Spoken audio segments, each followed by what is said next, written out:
ابھی دنیا میں اس بات پہ ریسرچ ہو رہی ہے کہ جرمن اسکالر نے اس پہ پی ایچ ڈی کی ہے، بڑی دلچسپ پی ایچ ڈی ہے۔ اس نے موضوع یہ منتخب کیا کہ 1857 کے بعد بر صغیر میں 3 نئے مکتب فکر آئے۔ یہ تعارف ہے تو پرانے، لیکن تعارف ہمارا 1857 کے بعد کا ہی ہے۔ یہ دیوبندی ہے، یہ بریلوی ہے، یہ اہل حدیث ہے۔ تعارف یہ تینوں تعارف 1857 سے بعد میں۔ ان کے ان میں سے انٹرنیشنل کون بنا ہے؟ بڑی دلچسپ ان میں انٹرنیشنل کون سا ہے؟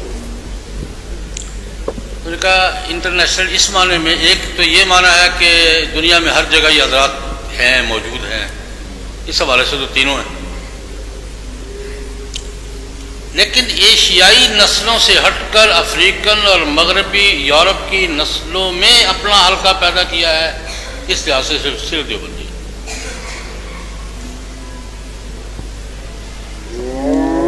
اس لحاظ سے صرف دیوبندی۔ انہوں نے کہا باقی ہیں دنیا میں، اہل حدیث بھی ہیں، بریلوی بھی ہیں، لیکن یہاں سے گئے ہوئے ہیں، انڈیا سے گیا ہے، کوئی بنگلہ دیش سے گیا ہے، کوئی پاکستان سے گیا ہے، لیکن افریقہ، یورپ اور عرب دنیا میں وہاں کے مقامی لوگوں میں سے، وہاں کے یورپین نسلوں میں سے، افریقن نسلوں میں سے اپنا حلقہ بنایا ہے صرف ایک مکتب فکر نے، اور وہ مکتب فکر کون سا ہے؟ دیوبندی۔ اس کی وجہ بھی اس نے بیان کی ہے۔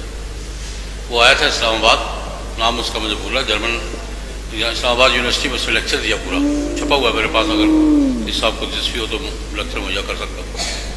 لیکچر دیا اس نے کہا اس کی وجہ کیا ہے، سبب کیا ہے کہ باقی مکاتب فکر دوسری نسلوں میں، دوسری قوموں میں اپنا حلقہ نہیں بنا سکے، اور دیوبندیوں نے اپنا حلقہ بنا لیا ہے۔ ایک بات اس نے کی تھی، ایک بات میں کہتا ہوں۔ اس نے یہ کہا ہے کہ اس میں سب سے بڑا کردار کس کا ہے؟ شیخ الحدیث حضرت مولانا محمد زکریا صاحب کی فضائل اعمال کا۔ اس کا تجزیہ یہ ہے۔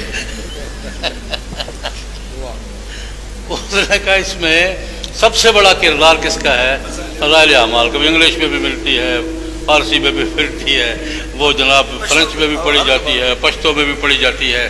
وہ کیسے اس میں سب سے بڑا کردار شیخ الحدیث حضرت مولانا زکریا رحمۃ اللہ علیہ کی فضائل اعمال کا ہے کہ اس فضائل اعمال نے یورپین کو بھی دیوبندی بنا دیا ہے، اور افریقن کو بھی دیوبندی بنا دیا ہے، اور یہ اس نے یہ تجزیہ کیا۔ پھر سے یہ پورا لیکچر دیا اسلام آباد یونیورسٹی میں، اور میں اس کا تو ٹھیک ہے، اس کا کہنا ٹھیک ہے، لیکن اس کے پیچھے حضرت شیخ الہند کی ذات کھڑی ہے، جنہوں نے ہمیں اس زمانے میں بین الاقوامیت کا سبق دیا جس زمانے میں ہمارے دوسری قوموں سے بات کرنا بھی شاید ہمیں مناسب معلوم ہوتا تھا۔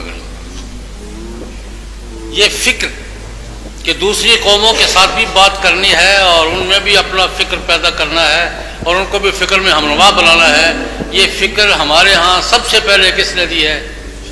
اس کو بین الاقوامیت کہتے ہیں، اس کو انٹرنیشنلزم کہتے ہیں، اس کو آج کی زبان میں گلوبلائزیشن کہتے ہیں، اس کو علماء کہتے ہیں۔ میں تاریخ کا طالب ہوں، ہمارے یہاں سب سے پہلے اس بین الاقوامیت کی بات کس نے کی ہے؟ شیخ الہند مولانا محمود حسن رحمۃ اللہ علیہ نے۔